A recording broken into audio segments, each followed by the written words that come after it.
वो प्रभु यीशु मसीह के अनुग्रह और मर्सी सीट से प्रभु उस दया के सिंहासन से आपके लोगों पर प्रभु आपका प्याला उंडेल दिया जाए। आज की रात प्रभु तेरा लहू उंडेल दिया जाए, भेड़ों का नहीं प्रभु, बैलों का नहीं प्रभु, पशुओं का नहीं प्रभु, वही परमेश्वर पुत्र प्रभु यीशु के लहू का प्याला इन बच्चों पर उंडेल दिया जाए। जो जहां जिस हाल में मुझे सुन रहा है, पवित्र आत्मा उसी हाल से उसे बाहर करे और विजय की भूमि पर, चंगाई की भूमि पर, शांति की भूमि पर, प्रेम की भूमि पर प्रभु यीशु टच करके आगे बढ़ाए। पवित्र आत्मा आज की रात एक विशेष टचमेंट आए, एक विशेष दृश्य आए, एक विशेष विजन आए इन the name of Jesus. Hallelujah.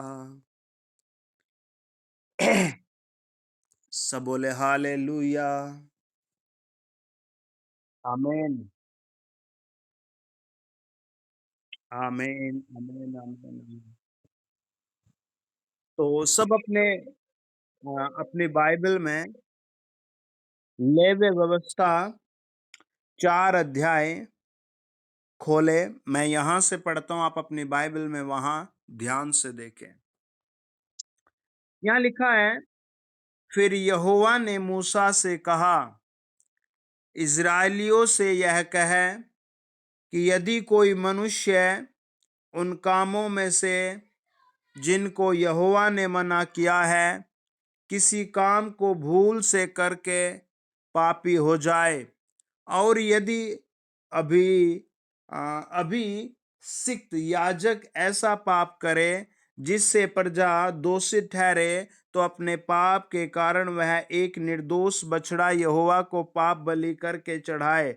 वह उस बछड़े को मिलाप वाले तंबू के द्वार पर यहोवा के आगे ले जाकर उसके सिर पर हाथ रखे और उस बछड़े को यहोवा के सामने बलि करे, और अभिषिक्त याजक बछड़े के लहू में से कुछ लेकर मिलाप वाले तंबू में ले जाए, और याजक अपनी उंगली लहू में डुबो डुबो कर और उसमें से कुछ लेकर पवित्र स्थान के बीच वाले पर्दे के आगे यहोवा के सामने 7 बार छिड़के, और याजक उस लहू में से कुछ और लेकर सुगंधित धूप की वेदी के सींगों पर जो मिलाप वाले तंबू में है यहोवा के सामने लगाए। फिर बछड़े के सब लहू को वेदी के पाए पर जो मिलाप वाले तंबू के द्वार पर है उंडेल दे।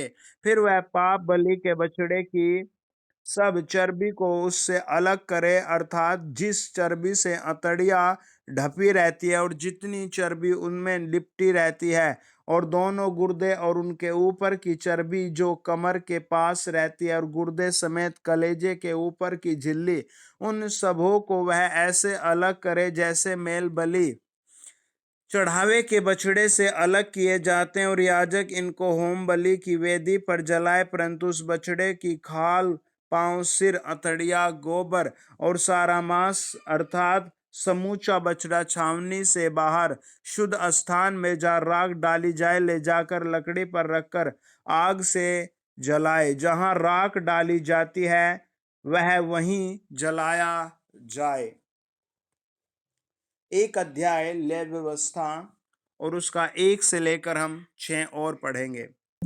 यहां लिखा है, यहोवा ने मूसा को बुलाकर मिलाप वाले तंबू में से उससे कहा, इस्राएलियों से कह कि यदि कोई मनुष्य यहोवा के लिए पशु का चढ़ावा चढ़ाए, तो उसको बलि पशु गाय, बैल अथवा भेड़ बकरियों में से एक का हो। यदि वह गाय बैलों में से होम बलि करे, तो निर्दोष नर मिलाप वाले तंबू के द्वार पर चढ़ाए कि यहोवा उसे ग्रहण करे। वह अपना हाथ होम बलि पशु के सिर पर रखे और वह उसके लिए प्रायश्चित करने को ग्रहण किया जाए।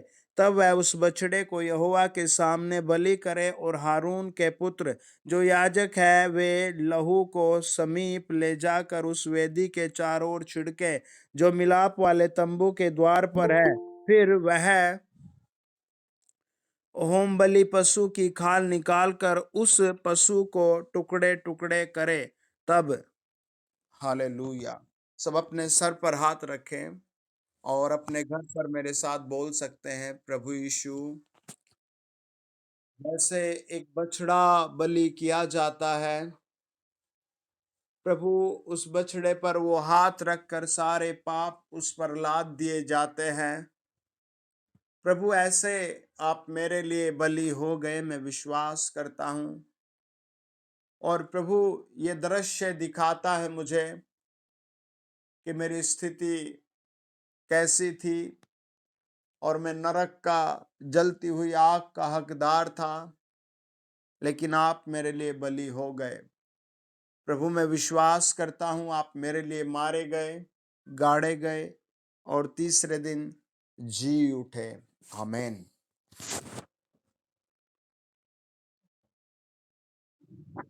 तो आज आज के दिन को बहुत सारे तरीके से दुनिया में सेलिब्रेट किया जाता है। अलग अलग तरीके से भाई बहन अलग अलग जगहों पर मीटिंगें करते हैं। कुछ लोग मानते हैं कि आखिरी भोज के रूप में, कोई पवित्र भोज के रूप में, कोई होली, मतलब ऐसे बहुत सारे नाम रख करके प्रभु के सम्मुख आते हैं। लेकिन आज के दिन सच में क्या घटना घटी थी, ये दिन की घटना थी या रात की घटना थी, प्रभु के वचन में हम देखते हैं। जब हम इस बात को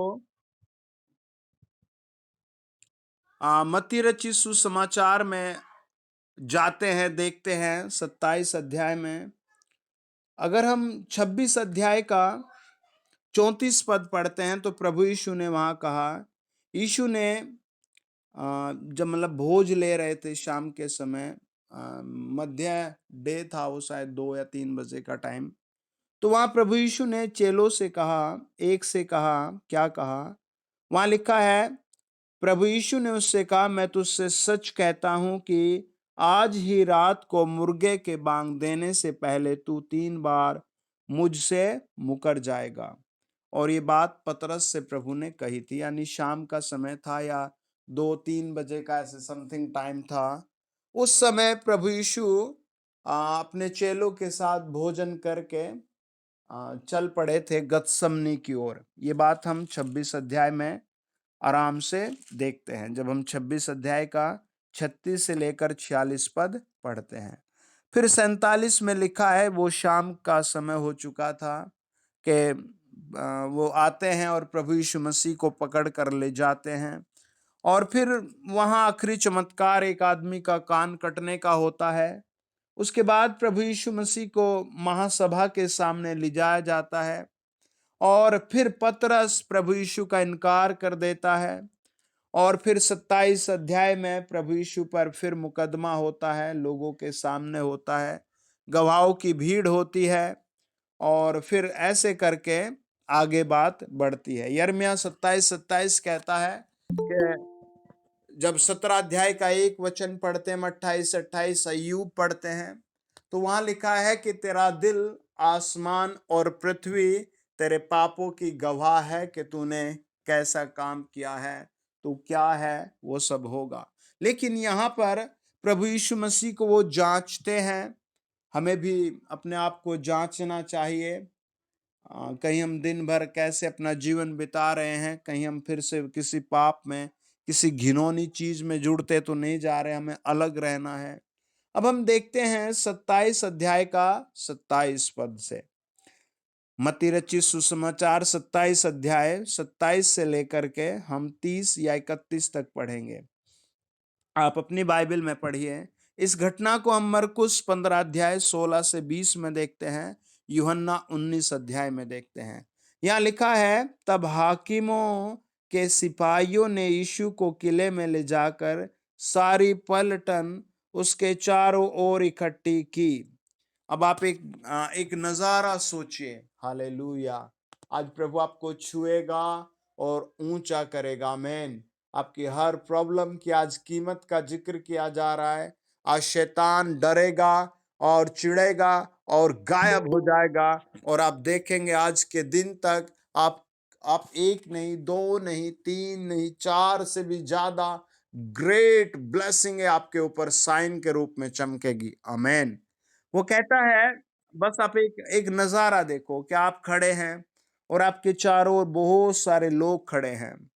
वो कहता है, तब हाकिमों के सिपाहियों ने यीशु को किले में ले जाकर सारी पलटन उसके चारों ओर इकट्ठी की गई। अब बहुत सारे लोग प्रभु यीशु मसीह के चारों ओर इकट्ठे हैं। जब हम लेव्य व्यवस्था एक अध्याय पढ़ रहे थे, लेव्य व्यवस्था हम जब 4 अध्याय पढ़ रहे थे, वहां लिखा है कि जिस आदमी का पाप है वो आदमी उस बछड़े पर हाथ रख ले और फिर वो पश्चाताप करे। आप एक नजारा समझो। प्रकाशित वाक्य 5 अध्याय कहता है, वो पवित्र मेमना दिखता है बीच में। वो मेमना ऐसे दिखता है कि सब लोगों ने चारों तरफ घेर लिया। अब वो मेमना घेरे खड़े हैं वो सब लोग। और वहां क्या होता है, उसके कपड़े उतार कर उसे लाल रंग का बागा पहनाया। ये वहां पर घटना हुई। प्रभु यीशु मसीह के कपड़े उतार दिए गए। अगर आप मत्ती रचित सुसमाचार 8 अध्याय देखें, प्रभु ने टच किया एक कौड़ी को, तुरंत शुद्ध हो गया। अगर आप प्रभु यीशु मसीह को देखें 4 अध्याय में, बहुत बड़ी भीड़ आई और टच किया, वन बाय वन सब चंगे हो गए। अगर आप ध्यान से देखें बाइबल को, मत्ती 4 अध्याय के 10, 11, 12 पद में लिखा है, स्वर्गदूत आ गए।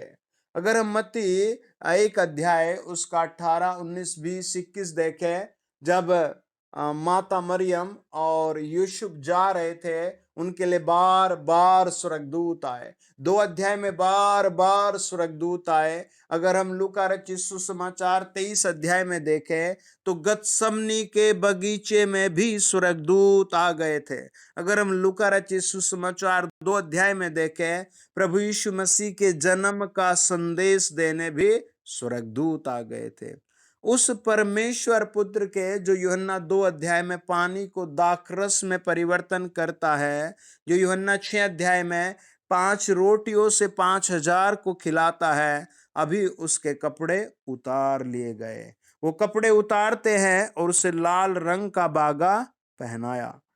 29 वचन कहता है, कांटों का मुकुट गूंथ कर उसके सिर पर रखा और उसके दाहिने हाथ में सरकंडा दिया और उसके आगे घुटने टेक कर उसे ठट्टों में उड़ाने लगे और कहा, हे यहूदियों के राजा, नमस्कार।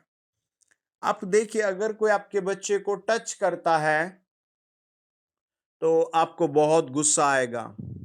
अगर बच्चे के अंकल, आंटी या फिर बड़ा भाई है, तो उसे भी बहुत गुस्सा आएगा। अगर उसके दादा दादी हैं, उसे बहुत गुस्सा आएगा। मैंने कई बार देखा है, हमारे घर से थोड़ी दूर एक प्लेग्राउंड है, वहाँ कई बार बच्चे बच्चों को पीट देते हैं। तो फिर उसकी फैमिली बहुत तेज लाठी लेकर या हॉकी लेकर या क्रिकेट का बैट लेकर के उससे बदला लेने आते हैं। लेकिन जब हम परमेश्वर के वचन को पढ़ते हैं, यहाँ हम यीशु मसीह नासरी को खामोशी से देखते हैं, बहुत शांत देखते हैं। कोई जवाब ही नहीं है, कोई बातचीत ही नहीं है। वो कहता है, उसके कपड़े उतार कर उसे लाल रंग का बागा पहनाया और कांटों का मुकुट गूंथ कर उसके सिर पर रखा और उसके दाहिने हाथ में सरकंडा दिया और उसका आगे घुटने टेक कर उसे ठट्टों में उड़ाने लगे और कहा, हे यहूदियों के राजा, नमस्कार। और उस पर थूका और वही सरकंडा लेकर उसके सिर पर मारने लगे। ये प्रभु यीशु मसीह का वो इस तरह का इंसल्ट कर रहे थे, अपने आप को दिखा रहे थे ऐसे प्रभु को, है ना, जीवित परमेश्वर को। कुछ तो कारण था कि प्रभु यीशु ऐसे शांत हो गया, कुछ तो रीजन था कि प्रभु यीशु मसीह ऐसे शांत हो गया। अगर हम मत्ती रचित सुसमाचार 4 अध्याय का 3 वचन पढ़ते हैं, वहां लिखा है, प्रभु यीशु मसीह परमेश्वर का पुत्र है। 4 अध्याय के 6 वचन में भी लिखा है, प्रभु यीशु मसीह जीवित परमेश्वर की संतान है। जब हम 14 अध्याय में देखते हैं, चेलों के लिए प्रभु यीशु ने पानी को शांत किया, लहरों को शांत किया, तब चेलों ने कहा, ओ सच में आप जीवित परमेश्वर हैं, जीवित परमेश्वर की संतान हैं, आप जीवित परमेश्वर पुत्र हैं। जब मत्ती 26 अध्याय का 63 पद पढ़ते हैं, 27 अध्याय का 40 पद पढ़ते हैं, 27 अध्याय का 43 पद पढ़ते हैं, इन सारी जगहों में, बड़ी बड़ी महासभाओं में एक ही बात का साउंड था, यीशु मसीह परमेश्वर का पुत्र है ना। कितना दुखमय स्थिति है। एक तरफ आपका नाम बड़ी उपाधि के लिए रखा है, बड़े सम्मान के साथ लिया जाता है, लेकिन इस समय प्रभु यीशु शांत है, कोई इज्जत ही नहीं मानो। किस तरह का अभिवादन है। एक मसीह व्यक्ति को उसका वो मसीह है या अविश्वासी है, कुछ परिस्थितियां बताती है। जैसे बहनें बहनें से बात करती हैं तो भूल जाती हैं कि यू आर ए बिलीवर, आप एक विश्वासी हैं। जब एक भाई, मसीह भाई कहीं बाहर होता है तो उसके चरित्र से, उसके बातचीत से पता लगता है कि मसीह भाई है भी या नहीं है। प्रभु यीशु इस समय इतना शांत है, उस पर जुल्म हो रहा है ना। किसके लिए? हम सब के लिए। जब हम इब्रानियों 2 अध्याय उसका 14-15 पढ़ते हैं, प्रभु यीशु मसीह ने स्वर्ग से देखा और लोगों के अधर्म के लिए स्वयं जमीन पर आया और कहा, मैं हाड़ और मांस बनकर जाऊंगा और अपने आप को क्रूस पर दे दूंगा उस महापवित्र बलिदान के लिए। देखिए कितना अजीब नजारा होगा जब एक बछड़े को बलि किया जाता है। आप अपने पाले हुए किसी भी भेड़ के बच्चे को या बकरे को या गाय को या बछड़े को आप कभी भी नहीं काट सकते, आपके हाथ कांपेंगे। लेकिन यहां लिखा है ले व्यवस्था में कि वो क्या कहता है, वो कहता है यदि वह गाय बैलों में से होम करके यानी होम बलि करके निर्दोष नर मिलाप वाले तंबू के द्वार पर चढ़ाए कि यहोवा उसे ग्रहण करे, वह अपना हाथ होम बलि पशु के सिर पर रखे और वह उसके लिए प्रायश्चित करने को ग्रहण किया जाए, है ना। प्रभु यीशु मसीह आपके और हमारे लिए प्रायश्चित की बलि बन गया। आपके आपके वंश के लिए प्रभु यीशु मसीह एक प्रायश्चित की बलि है। हालेलुया। आपके आपके व्यक्तिगत, आपके परिवर्तन के लिए जब आप कहते हैं प्रभु यीशु मुझ पर दया कर, उसी क्षण आपका नाम स्वर्ग में लिखा जाता है और आपके लिए कई सारी योजनाएं प्रभु स्वर्ग से खोलनी शुरू करता है। क्यों? अब आप परमेश्वर की संतान हैं। क्यों? क्योंकि आपने प्रभु यीशु को याद किया है। क्यों? क्योंकि प्रभु यीशु मसीह ने आपके लिए क्रूस पर अपनी जान दी है। मुझे एक बहुत अच्छी बात याद है कि एक बहुत बूढ़ी सी माँ थी। वो ऐसी जगहों में रहती थी जहां उसे कोई भी नहीं जानता था। वहां उससे बताया गया कि यदि आप प्रभु यीशु मसीह से प्रार्थना करें तो आपका जीवन संभल जाएगा। वो बेचारी बैठ गई, वो रोने लगी और उसने कहा मैं क्या प्रार्थना करूं, मुझे कुछ भी समझ नहीं आता। मेरे पास हजारों विषय हैं प्रार्थना के। मेरा पति मुझे छोड़कर चला गया, मेरे बेटे बहुओं ने मुझे छोड़ दिया, मेरे पैरों में सारा दिन दर्द रहता है, मेरी आंखों से मुझे कुछ दिखता ही नहीं, मेरे पास खाने के लिए कुछ भी नहीं है, मेरे पास रहने के लिए कोई भी घर नहीं है। मैं क्या प्रार्थना करूं? मेरी कौन सी प्रार्थना सुनी जाएगी? मेरे लिए कौन सी प्रार्थना इंपॉर्टेंट है? वो बेचारी रोने लगी फूट फूट कर। तभी उस आदमी ने कहा तू प्रभु यीशु के सम्मुख आ जा और प्रभु यीशु खुद तेरे दिल में आ जाएंगे और जब तू उसकी ओर हाथ करके प्रार्थना करेगी वो तेरे लिए टुकड़े टुकड़े हो गया और तेरे सारे टुकड़े समेट कर तुझे ब्लेस करेगा। वो रोती हुई प्रार्थना करती गई। एक दिन बीता, 2 दिन बीते, 3 दिन बीते, 4 दिन बीते, कोई चमत्कार नहीं हुआ। 1 महीना बीत गया रोते, प्रार्थना करते हुए, कोई चमत्कार नहीं हुआ। 2 महीने बीत गए, 3 महीने बीत गए, 4 महीने बीत गए, कोई चमत्कार नहीं हुआ। लेकिन जैसे ही कुछ समय और बीता, बताया जाता है 2 महीने बाद उसका एक बेटा उसे अपने घर लेकर गया। हालेलुया। और वो बेटा उसका स्वयं का बेटा नहीं था। वो एक ऐसा बेटा था जो एक विश्वासी माँ ढूंढता था, क्योंकि उसके माता पिता बहुत पहले बचपन में उसे छोड़कर दुनिया से चले गए थे। और वो उसके घर आई, वो रहने लगी, उसे रोटी मिल गई, उसे छत मिल गई, उसे आराम का बिस्तर मिल गया, लेकिन उसका दिल तब भी बेचैन था। फिर वो रोती रही, उसने कहा, काश प्रभु मेरे बेटे मुझे ले जाते। एक दिन प्रभु ने उसे स्वयं आकर कहना पड़ा कि मैं इतनी बार उनके पास गया, पर वो तुझसे मिलना ही नहीं चाहते, फिर मैं इसको लेकर के आया। हालेलुया। प्रभु यीशु स्वयं आपके हमारे लिए ऐसे टुकड़े टुकड़े हो गया, जैसे लेवी व्यवस्था कहती है कि वो क्या हो गया। वहां लिखा है, तब वह उस बछड़े को यहोवा के सामने बलि करे, और हारून के पुत्र जो याजक हैं, वे लहू को समीप ले जाकर उस वेदी के चारों ओर छिड़के, जो मिलाप वाले तंबू के द्वार पर है। फिर वह होम बलि पशु की खाल निकालकर उस पशु को टुकड़े टुकड़े करे। है ना। आपके लिए, हमारे लिए एक सेंटेंस है, लेकिन प्रभु यीशु के लिए एक ये ऐसी यातना थी जो प्रभु जी ने सही, स्वयं यीशु मसीह ने सही। वो बिल्कुल उस बलि के सामने जब वो प्रार्थना कर रहा था, जब आप गतसमनी में प्रार्थना देखते हैं, जब आप गतसमनी की प्रार्थना सुनते हैं, तो एक ऐसी प्रार्थना है जो आपके और दुनिया के और एक ऐसे विश्वासी व्यक्ति के लिए जो नया नया विश्वासी है, जिसका दिल नहीं बदला, उसे समझ नहीं सकता।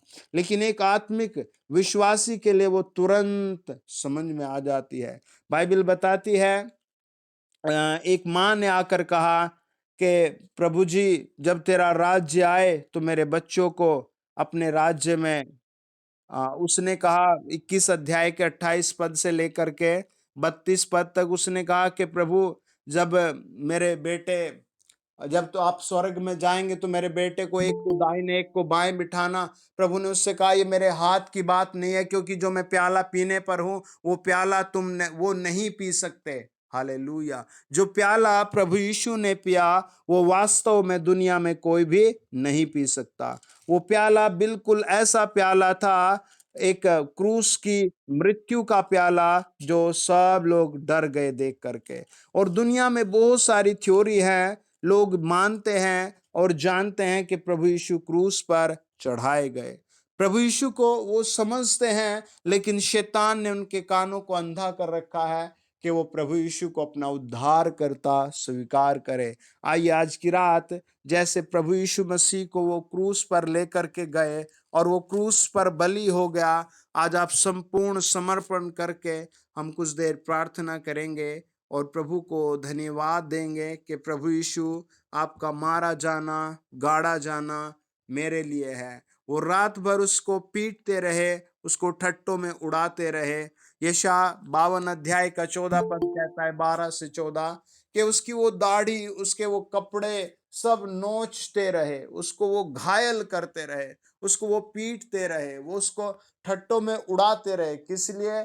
कि इस दुनिया के सारे पाप उस पर लाद दिए गए थे। आइए कुछ देर प्रार्थना करें, अपनी आंखें बंद करें। हे लॉर्ड जीसस, प्यारे प्रभु यीशु, महाराजा धीराज, अनुग्रहकारी जीवित प्रभु यीशु, आपके कलवरी बलिदान के लिए हम धन्यवाद देते हैं। उस पर्व के लिए धन्यवाद देते हैं। आप खुद एक फसह बन गए।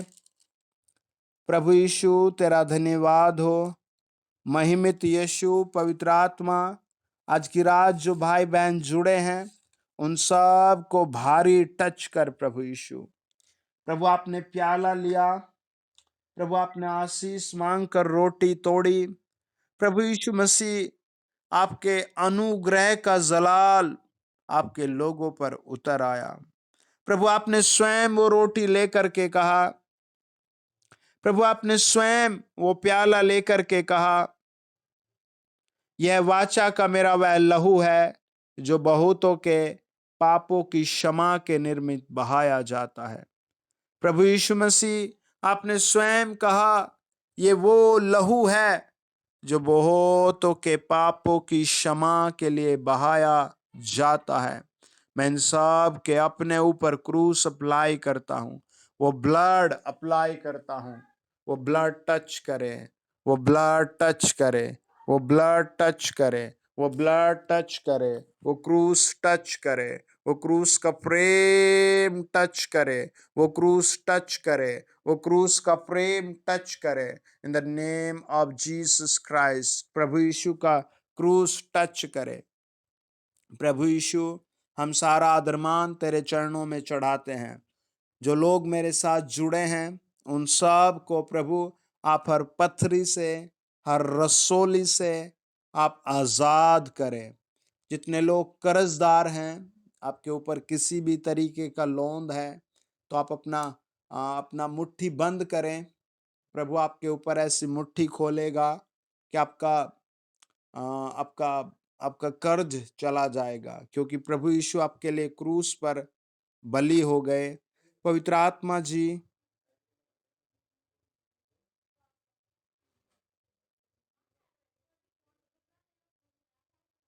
ओ जीसस, ओ पवित्र आत्मा जी, ओ जीसस पवित्र आत्मा जी, ओ जीसस पवित्र आत्मा जी, ओ जीसस पवित्र आत्मा जी, ओ जीसस इनके कर्जे आपने क्रूस पर दे दिए।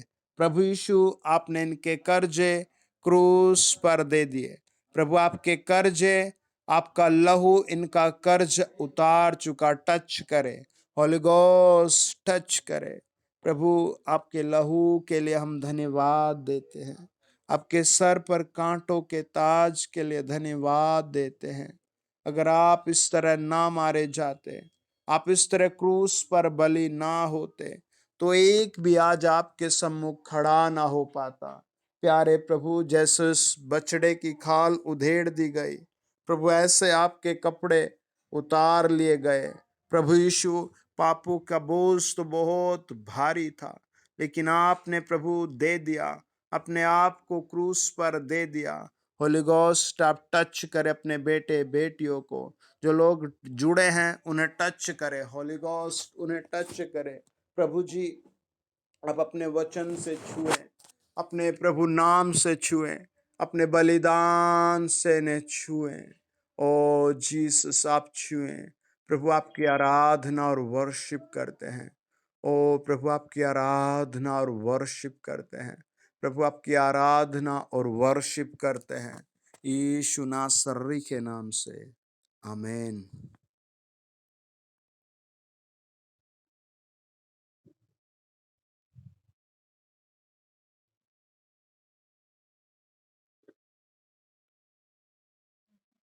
जब प्रभु यीशु मसीह को क्रूस पर सैक्रिफाइस किया गया, बलिदान किया गया, उससे 1200 साल पहले प्रभु यीशु के दर्द की राहत के लिए एक भजन लिखा गया था। वो भजन क्या था? भजन संहिता 22, आप 1 से लेकर के हम 6 तक पढ़ेंगे।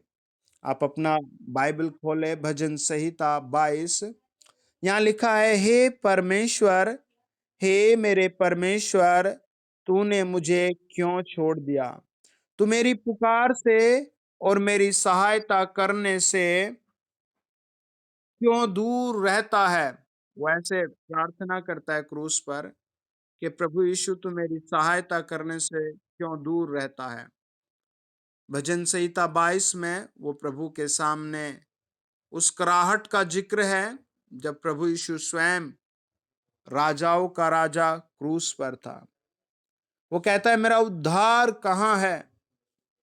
हे मेरे परमेश्वर, मैं दिन को पुकारता हूं परंतु तू उत्तर नहीं देता, और रात को भी मैं चुप नहीं रहता, परंतु तू जो इज़राइल की स्तुति के सिंहासन पर विराजमान है, तू तो पवित्र है। हमारे पुरखा तुझी पर भरोसा रखते थे, वे भरोसा रखते थे और तू उन्हें छुड़ाता था। उन्होंने तेरी दुहाई दी और तूने उनको छुड़ाया। वे तुझी पर भरोसा रखते थे और कभी लज्जित न हुए। परंतु मैं तो कीड़ा हूं, मनुष्य नहीं। मनुष्यों में मेरी नाम धराई है और लोगों में मेरा अपमान होता है। वे सब जो मुझे देखते हैं मेरा ठट्ठा करते हैं और होठ पिचकाते और यह कहते हुए सिर हिलाते हैं, अपने को यहोवा के वश में कर दे, वही उसको छुड़ाए, वह उसको उभारे, क्योंकि वह उससे प्रसन्न है। परंतु तू ही ने मुझे गर्भ से निकाला, जब मैं दूध पीता बच्चा था, तब ही से तूने मुझे भरोसा रखना सिखाया। अगर आपके घर में किसी को भरोसा नहीं होता प्रभु पर, तो आप परमेश्वर से कह सकते हैं, प्रभु भजन संहिता 22 और उसका 9 वचन कहता है, मुझे भरोसा करना सिखा। बाइबल कहती है इब्रानियों 12 अध्याय 2 वचन, वो विश्वास का करता है। जो विश्वास का करता, जो भरोसा देने वाला परमेश्वर था, जब वो क्रूस पर था तब वो बहुत शांत था। वो क्रूस पर जाने से पहले शांत था। जब उसको पीटा जा रहा, उसके कपड़े उतारे गए, उससे पहले वो महासभा के सामने जब लोग उस पर दंड की आज्ञा, उस पर दोष लगा रहे थे, तब भी वो खामोशी से खड़ा था। परमेश्वर का वचन बताता है, जब हम भजन संहिता 54 और उसका 4 वचन पढ़ते हैं, भजन संहिता 57 उसका 4 पढ़ते हैं, वहां लिखा है, मेरा प्राण सिंगों के बीच में है, मुझे जलते हुओं के बीच में लेटना पड़ता है। अर्थात ऐसे मनुष्यों के बीच में जिनके दांत बर्छी और तीर है, जिनकी जीभ तेज तलवार है। वो उसके शब्द, जब प्रभु यीशु को वो कपड़े उतार रहे थे, तो वो शब्द भी तलवार के समान थे। वो चिल्लाहट भी, कई बार आपने देखा होगा कि जब पत्नी किसी पति को कुछ बातें कहती है तो आत्महत्या कर लेता है।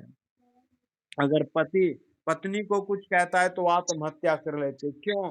क्योंकि वो जीभ उनकी क्या हो जाती है? तलवार के समान। वो कहता है, वचन बताता है, मेरा प्राण सिंहों के बीच में है, मुझे जलते हुओं के बीच में लेटना पड़ता है। अर्थात ऐसे मनुष्यों के बीच में जिनके दांत बर्छी और तीर है और जिनकी जीभ तेज तलवार है। इसीलिए आप हमेशा अपने शब्दों को बहुत अच्छा रखें। आमीन। अपने बातचीत करने के तरीके को हमेशा बहुत अच्छा रखें। हालेलुया। जब आपको गुस्सा आए, आपके घर में ऐसा झगड़ा हो, आप 2 कदम पीछे हटे और कुछ देर बस एक ही बात बोले, प्रभु यीशु आपके पवित्र लहू की जय, प्रभु यीशु आपके पवित्र लहू की जय। वो खुद ब खुद आएगा और आपके लिए सब कुछ शांत कर देगा। आमीन। आइए आखिरी प्रार्थना करें। कल रात भी हम मीटिंग करेंगे, कुछ देर और क्रूस के बारे में पढ़ेंगे। अपने घर में सब लोग हाथ उठाएं। अगर आपको पेन है, दर्द है, या किसी भी तरीके की आपका बीमारी है, कमजोरी है, आपका टॉपिक है, प्रार्थना का कोई विषय है, या आप कुछ लेना चाहते हैं, आप उसको याद करें या डायरी में लिखें। परमेश्वर आपके लिए जरूर रास्ते खोलेगा। मैं बड़े विश्वास से घोषणा कर रहा हूं, आप इसी सप्ताह अपनी समस्या का समाधान पाएंगे। आमीन। जीवित और दयालु प्रभु यीशु, महिमित प्रभु यीशु, इनके घरों में स्वर्गदूत उतर आए। हालेलुया। प्रभु, जो आज की रात प्रभु यीशु और प्रभु जो जॉइन है, उनके घरों में स्वर्गदूत उतर आए। प्रभु, इनका पर्सनल लाइफ में स्वर्गदूत उतर आए। 1 2 3 इनके घरों में स्वर्गदूत उतर आए। मैं कमांड करता हूं, हर किस्म की बीमारी, जादू टोना सब कैंसल किया जाए, दूर किया जाए। पवित्र आत्मा छुओ, टच करो। पवित्र आत्मा छुओ, टच करो। आदरणीय प्रभु यीशु, आप हरेक को विश्वास करना सिखाएं। आप हरेक को अपनी उपस्थिति में बढ़ना सिखाएं। मेरी प्रार्थना है प्रभु, इनके घर का प्रभु आशीष में नंबर 1 नाम लिखा जाए। इनके सारे बिगड़े कामों को तेरे स्वर्गदूत आकर के नंबर 1 कराएं, सब टॉफ काम कराएं, हर कैद को तोड़ दिया जाए। यीशु मसीह के नाम से हर कैद को तोड़ दिया जाए। प्रभु इनके घरों पर हम आपका लहू लगाते हैं। होली गोस्ट हम आपका लहू लगाते हैं। पवित्र आत्मा हम आपका लहू लगाते हैं। प्रभु यीशु का लहू लगाते हैं। इन the name of Jesus Christ. आमीन, आमीन, आमीन, आमीन। मैं आत्मा में ऐसे देख रहा था। मैं आत्मा में ऐसे देख रहा था, जो लोग जुड़े हैं प्रभु उनमें से कई लोगों को बेस्ट बेस्ट ब्लेसिंग दे रहा है। अमेन। कई तरीके की बेस्ट ब्लेसिंग आपके लिए प्रभु ने खोली है। प्रभु ने बताया कई लोग बेचारे देश की परिस्थिति के कारण बहुत डाउन स्थिति में हैं, लेकिन आप अगले सप्ताह तक ही अपने घर में प्रभु की उपस्थिति को देखेंगे और अपने हालात को बदला हुआ देखेंगे। अमेन। ऐसे कई सारे लोग हैं जो बेचारे चाहते लाभ का काम करना, लेकिन वो हानि में चले गए, हानि में चले गए। आप देखेंगे पवित्र आत्मा आपको अगले सप्ताह आज के दिन तक ही लाभ की बातें बताएगा और आपकी पर्सनल लाइफ में लाभ के काम कर देगा। बोले आमेन, आमेन, आमेन। ऐसे पता नहीं किसी के घर को मैं ऐसे देखता हूँ, जैसे एक साइड वो सीढ़ियां हैं, उसके सामने वाली साइड जैसे किसी का किचन है, और उससे शायद किचन से आगे चल करके उनका शायद बाथरूम है। और फिर पता नहीं कि ऐसे जैसे बहुत सारा ब्लड उसके घर में पड़ा है, और उसका कुछ क्लॉथ भी किसी के जैसे कपड़े भी काट लिए या उठा लिए। ऐसे आप में से किसी को ऐसे बहुत परेशानी है, और शायद उसके घुटनों में और घुटनों से नीचे हमेशा बहुत पेन रहता है।